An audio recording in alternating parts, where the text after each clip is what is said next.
السلام عليكم، مرحبا بكم في قناتي قناة ملكة الطبخ. وصفتنا لنهار اليوم راح نديرو معكم بيتزا اللي تقدروا ديروها في المجمد تحتفظوا بها الايامات تاع رمضان ان شاء الله. تقدروا ديروها خبزه كبيره، تقدروا ديروا دي ميني بيتزا. نبداو بالمقادير تاع الوصفه تاع نهار اليوم. عندنا الكاس الاول تاع الفارينه، وهذا الكاس الثاني. نزيدوا الكاس الاول تاع الماء، والماء يكون دافي، 2 كيسان تاع الماء.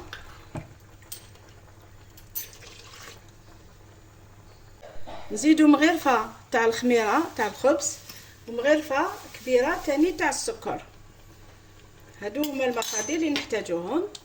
وباش نكهوها نزيدوا لها شويه تاع زعتره ونخلطوا كلش هكذا.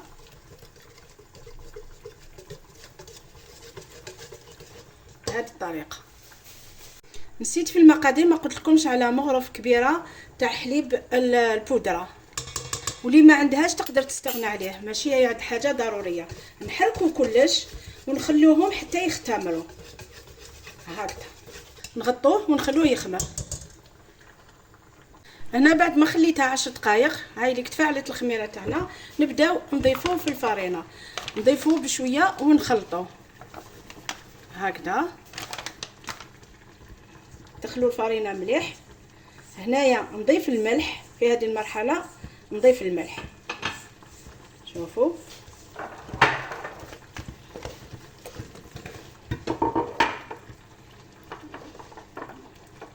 انا ندير بيدي الملح دائما هكذا. نزيد نضيف الفارينه بهذه الطريقه ونخلط هكذا حتى نتحصلوا على عجينه تكون ما تلصقش في اليد وميم طون تكون طريه. مازال تسحق الفارينه هكذا.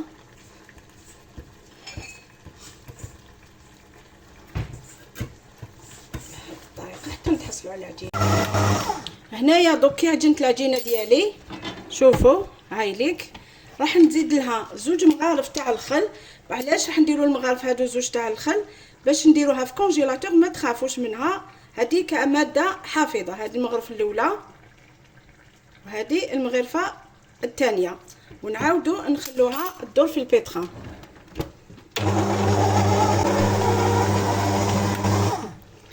في اخر مرحله واش راح نضيف؟ عندي هنا 4 كاس تاع الزيت، نضيفوها وليك 4 كاس ونعاود نخلطها.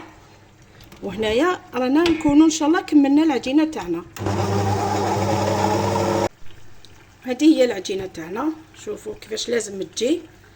البنات ما ننصحكمش ديروا الزيت على خطره، سيرتو اللي راح تخدم بيدها، باش ما يتغبنكمش ديروا غير بشويه وخدموا. انا درتو في البيترا وشد لي الوقت باش ندمج الزيت مع العجينه. شوفوا هذه هي العجينه كيفاش تكون.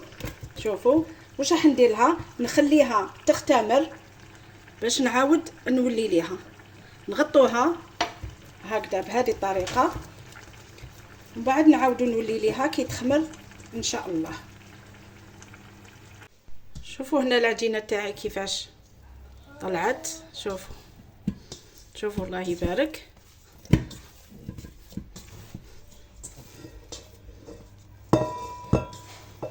شوفوا ما شاء الله. هذه هي العجينه تاعنا. دوك نبدا نحلها. انا قسمتها على 2 باش نقدر نحلها مليح. هنا راح ندير دي ميني بيتزا اللي نخبوهم في الكونجيلاتور، وهنايا راح ندير خبزات كبار، وانتم لكم الاختيار.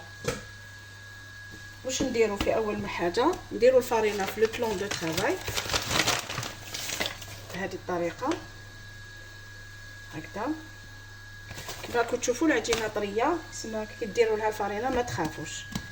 نزيد لها شويه من الفوق هكذا ونحلها بالحلال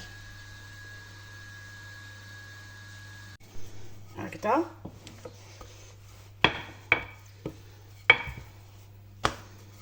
العجينه راهي تاخذ الراي. شوفوا كيفاش خرجوا لها هادو البابل. هنا تعرفوا بلي العجينه تاعكم راهي ناجحه.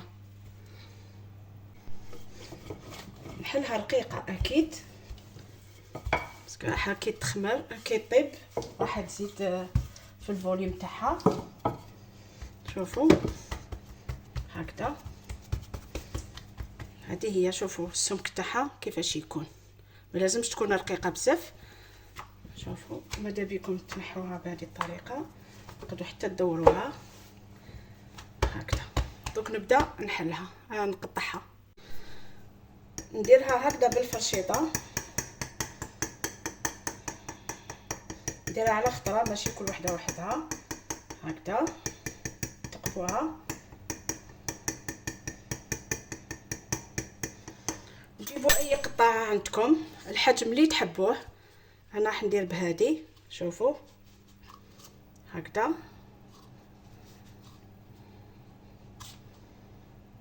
هكذا. شوفوا سهله كي تكون العجينه مخدومه مليح ما تخافوش منها. شوفوا هذه العجينه نعاودوا نعجنوها، نخلوها ترتاح شويه هكذا. وعندي هنايا سنيوه تاعي درتها شويه تاع فرينه، هي ما تلصقش. حبيتوا ديروا تاني ورق الزبده ديروا. شوفوا بهذه الطريقه.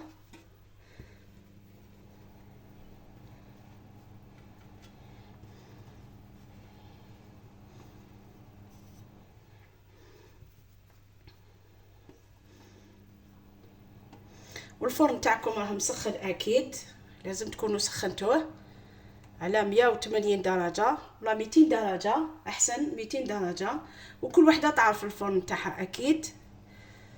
وكي ديروهم يطيبوا غير تشوفوهم تنفخوا، ما تخليهمش حتى يطيبوا ولا يحمروا، غير ينشفوا شويه تنحوهم. دوك نوريكم الطريقه كيفاش دايره، كيفاش كيطيبوا. شوفوا هذه هي. شوفوا هنايا يعني درتهم في الفرن على 200 درجه، هاوليك 200 درجه، ونخلوهم يطيبوا. وهذه هي الخبزه الكبيره هكذا بنفس الطريقه ثاني نديرها الطيب، غير تشد روحها شويه تنشف نجبدها من الفرن نفس الطريقه هكذا. شوفوا هادو بعد ما طابوا هامليك، شوفوا غير نشفوا هامليك. شوفوا كيفاش يجوا، شوفوا ما شاء الله هكذا. تقدروا تخبوهم. شوفوا بصح ما تخبوهمش حتى يبردوا اكيد، ما ديروهمش في باش تخبيهم في الثلاجه في الثلاجه، لازم حتى يبردوا. تحبوا ديروهم في اكياس كيما في لي بواط لي كيما هادو، تحبوا كي يبردوا تغلفوهم بابي فيلم، لكم الاختيار. دوك طيب الاخرى الكبيره ونعاود نرجع نوريها لكم. هذه الكبيره تاعنا هاي تاني طابت. شوفوا هاي ليك، لازم تكون ناشفه مليح من الفوق، خلوها تبرد. هذه هي النتيجه النهائيه لي ميني بيتزا اللي نخبوهم في المجمد بطريقه سهله. وهاكو شفتوها، شوفوا جات الله طريه. هاي ليك انا درتها هنا في علبه، تقدروا نتوما ديروها في بابي فيلم بهذه الطريقه كيما هذه الكبيره اللي درتها في بابي فيلم. ونخبوها في المجمد، نهار اللي نحتاجوها نجبدوها، تكوني مزيره ولا تكون المراه خدامه ولا هذه الطريقه اللي تساعدها. نتمنى الوصفه تاع نهار اليوم ولا التدبيره تاع نهار اليوم عجبتكم، ونتلاقاو في وصفه واحده اخرى من وصفات ملكه، والسلام عليكم.